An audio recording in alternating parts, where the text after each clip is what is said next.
जोहार आप सभी स्टूडेंट्स का आप सभी के YouTube channel Jharkhand math zone पर मैं सिंचंद्र आप सभी स्टूडेंट्स का स्वागत करता हूं आप सभी के YouTube channel Jharkhand math zone पर। तो प्यारे बच्चों, जैसा कि आप सभी देख पा रहे हैं लेक्चर नंबर 37 में हम लोग एंटर कर चुके हैं। सेमेस्टर 2 के बच्चों के लिए ये वीडियो लेक्चर सेशन चल रहा है और डिफरेंशियल इक्वेशन चल रहा है। पेपर का नाम है और चैप्टर का भी नाम है और बुक का भी नाम है। और पेपर नंबर 4 है बीएससी मैथमेटिक्स ऑनर्स, साथ ही साथ बीटेक वालों के लिए और बीई वालों के लिए।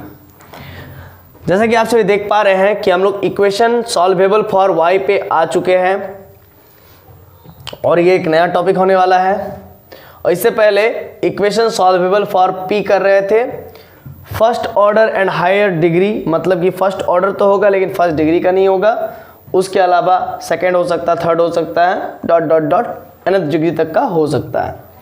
तो जैसा कि आप सभी देख पा रहे होंगे और जानते ही है कि जब इक्वेशन सॉल्वेबल फॉर p होता था तो p को लीनियर फैक्टर्स में तोड़ते थे, रिजॉल्व करते थे।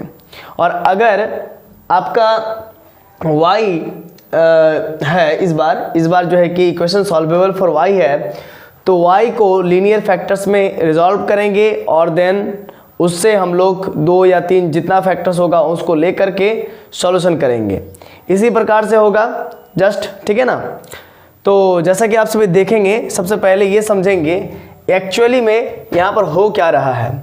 देखिए, when the given equation can be put in the form y equal to F of X P, अगर कभी भी equation y equal to F of X P के फॉर्म में दिया रहे, यानी कि y x और p के फंक्शन में दिया रहे, y का जो वैल्यू है वो x और p का फंक्शन में दिया रहे, तब हम लोग then it is said to be solvable for y, तब हम लोग कहेंगे ये सॉल्वेबल फॉर y है। देखिए, मैंने हिंदी में भी इसको लिख दिया है, y का वैल्यू x और p के फंक्शन में होना चाहिए, है ना। RHS में जो आपका वैल्यू है y का वो आपका x और p के फंक्शन में होना चाहिए, तब जाकर के हम लोग इक्वेशन सॉल्वेबल फॉर y कहते हैं। और अगर इक्वेशन सॉल्वेबल फॉर x हो जाए तो उस केस में f ऑफ इस जगह पर y और कॉमा p होगा। अगर इक्वेशन सॉल्वेबल फॉर x हो जाए तो उस केस में फंक्शन किसका होगा, y और p का होगा RHS में।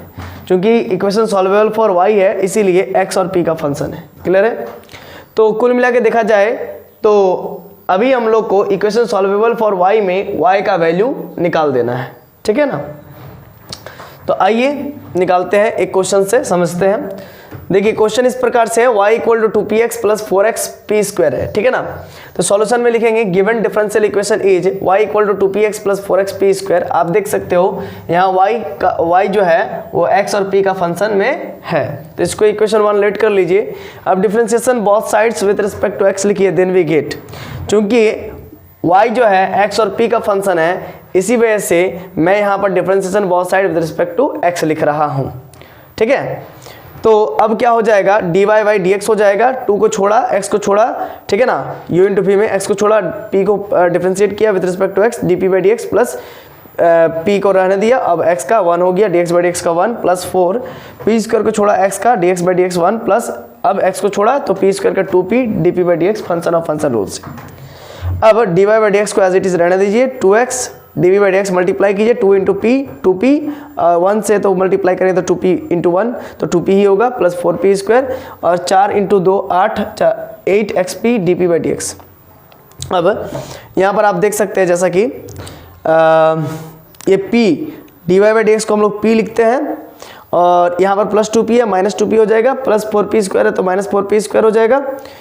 अब यहाँ पर dp बाई dx है और यहाँ पर 2x भी है, तो 2x यहाँ पर भी है और यहाँ पर 8x के साथ भी मिला हुआ 2x, तो हम लोग 2x को कॉमन ले लेते हैं, तो 2x और यहाँ पर 1 मल्टीप्लाई करते हैं, कॉमन निकाले 2x और यहाँ पर dp बाई dx यहाँ पर भी कॉमन निकाल लिए।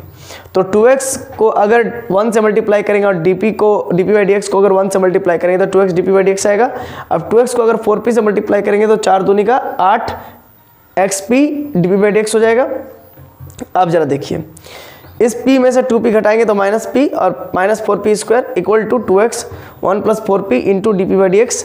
यहाँ पर मैं एक काम करता हूँ, माइनस p को कॉमन ले लेता हूँ तो 1 प्लस 4p बचेगा और यहाँ पर भी 1 प्लस 4p है और यहाँ पर भी 1 प्लस 4p है, सेम सेम कैंसिल हो गया, तो इधर माइनस p बचा, उधर 2x D P by D x बचा।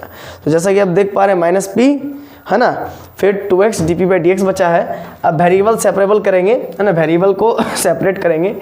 तो देखिए ये dx है डिवाइड में, तो dx इधर आ जाएगा और x इंटू में तो इधर x आ जाएगा, माइनस तो रहने दीजिए, और इधर 2 है और dp है और इधर p इंटू में था, डिवाइड में चला गया। अब एक लाइन मुझको लिखना था लेकिन मैंने लिखा नहीं, आप लिख लो इंटीग्रेटिंग बोथ साइड्स। तो minus integration of dx/x equal to 2 integration of dp/p। तो आपको मालूम है 1/x का इंटीग्रेशन क्या होता है, log x होता है, और 1/p का इंटीग्रेशन क्या होगा, log p हो जाएगा तब। अच्छा, अब प्लस एक log c आता है, इंटीग्रल कांस्टेंट प्लस में आता है, यही ना आप बोलोगे? हाँ सर हम तो यही बोलेंगे, लेकिन यहाँ पर मैंने माइनस log c लिखा, क्यों? तो आपके आंसर से मैच करवाने के लिए। सर ये फिर हम लोग, इसका मतलब तो आंसर देख के बनाना पड़ेगा। देखिए तो फिर हम लोग जानेंगे कैसे कि सर बिना देखे कि यहाँ पर log c पुट करेंगे या माइनस log c पुट करेंगे, कैसे जानेंगे सर? कोई तो ट्रिक तो दीजिए। हाँ दे रहे हैं बाबू, देखो माइनस log c है, माइनस log x है, माइनस log x। तो अगर मैं इसको इस तरफ ले जाऊं, कांस्टेंट को एक तरफ लाएंगे तो वो प्लस में होना चाहिए, है ना, अच्छा लगता है प्लस में, जनरली स्टैंडर्ड फॉर्म में जो कांस्टेंट होता है वो प्लस में ही होता है। तो इसीलिए मैंने माइनस log c लिखा।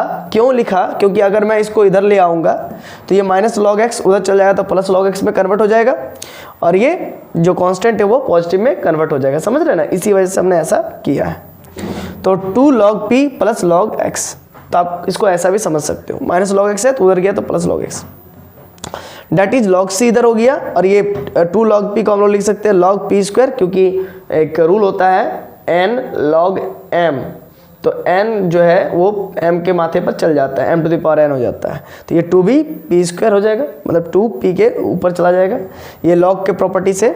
अब प्लस log x, अब मालूम है log m plus log n का फॉर्मूला क्या होता है, log m इंटू n, तो m बोले तो p स्क्वायर और n बोले तो x, तो p स्क्वायर इंटू x, इधर log c। अब log कैंसिल हो जाएगा आपस में, तो बचेगा डेट इज c बराबर p स्क्वायर इंटू x। अब यहाँ से हम p स्क्वायर का वैल्यू अगर निकाल ले और इक्वेशन 1 में पुट कर दे, समझिए बात को, अगर यहाँ से p स्क्वायर का वैल्यू निकाल करके मैं इक्वेशन 1 में पुट कर दूँ तो यहाँ पर y जो है x के फंक्शन में कन्वर्ट हो जाएगा, वही जनरल सोल्यूशन हमारा निकल जाएगा।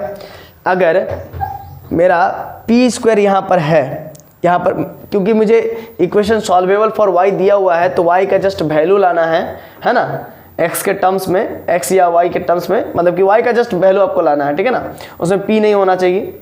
समझ रहे कि नहीं समझ रहे? और एक आर्बिट्ररी कांस्टेंट भी होना चाहिए साथ ही साथ, क्योंकि डिफरेंशियल इक्वेशन को सॉल्व करेंगे तो एक आर्बिट्ररी कांस्टेंट आएगा ही आएगा, एक ही आएगा, क्योंकि फर्स्ट ऑर्डर का डेरिवेटिव है, हाईएस्ट डिग्री का है उससे मतलब नहीं, लेकिन फर्स्ट ऑर्डर का इसीलिए एक कांस्टेंट आएगा, अगर सेकंड ऑर्डर का होता तो 2 कांस्टेंट आता है। तो c equal to P square x है, तो मैं एक काम करता हूँ, that is P square equal to c by x हो गया यहाँ से, ठीक है, इक्वेशन 2 मान लिया। अब putting above value in equation 1 then we get, तो देखिए बड़ा ही इजीली यहाँ पर p का वैल्यू आ गया, है ना, यहाँ पर p का वैल्यू बहुत ही इजीली आ गया और हम लोग इसको आराम से एलिमिनेट कर सकते हैं इक्वेशन 1 के साथ। लेकिन ऐसा हर बार नहीं होता है, कोई कोई इक्वेशन में p स्क्वायर का वैल्यू इजीली नहीं आता है, तो उसमें एक वर्ड इस्तेमाल करते हैं, एलिमिनेटिंग लिख करके आगे बढ़ जाते हैं। मैं बताऊंगा, उस टाइप का भी क्वेश्चन है आपको बताऊंगा, ठीक है।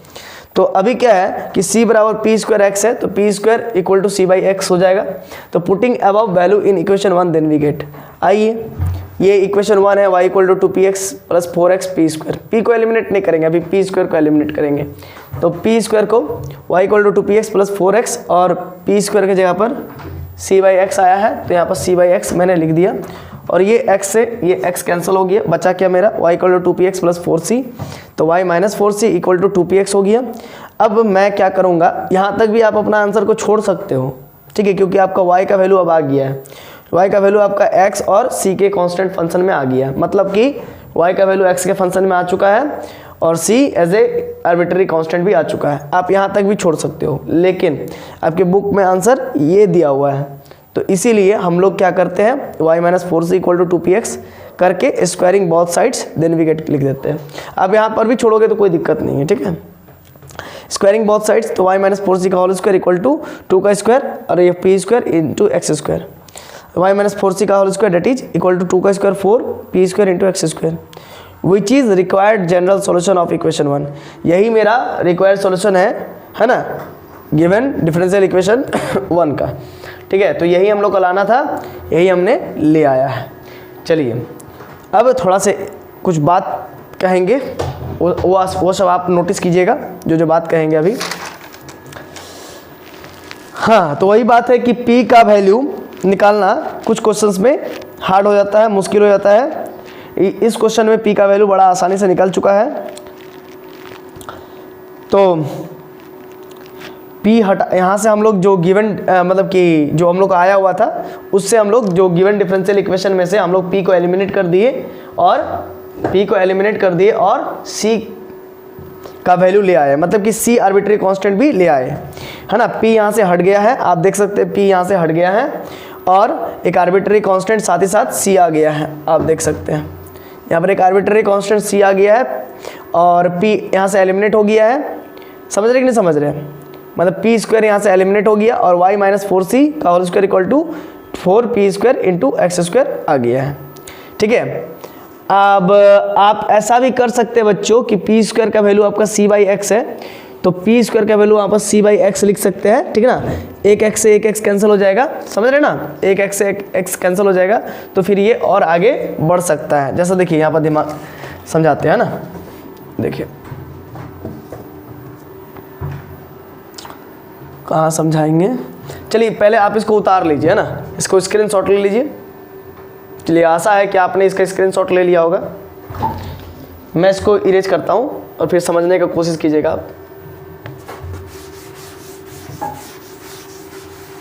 देखिए इसको और आगे आप बढ़ा सकते थे y माइनस 4c का स्क्वायर इक्वल टू 4 इंटू यहाँ पर p स्क्वायर आया है, तो p स्क्वायर की जगह पर आपका क्या है, c बाई एक्स है। तो कहने का मतलब एक और कारण था कि हमने स्क्वायरिंग क्यों किया, तो स्क्वायरिंग इसीलिए किया क्योंकि p स्क्वायर को भी हमको एलिमिनेट करना है। तो p स्क्वायर की जगह पर हम लोग c बाई एक्स लिख दिए और वहाँ पर एक्स स्क्वायर ऑलरेडी है, तो एक एक्स से एक एक्स कैंसिल हो गया, तो y minus 4c equal to 4c x. ये भी आपका आंसर यहाँ पर भी आप छोड़ सकते हो, ठीक है। Which is required general solution जो यहाँ पर लिखे हैं, इसको भी हम लोग which is required general solution करके छोड़ सकते हैं, ठीक है। तो आशा है कि आपको ये वीडियो लेक्चर समझ में आ रहा होगा। तो चलिए और भी कुछ जो इम्पोर्टेंट तथ्य है उसको जान लेते हैं।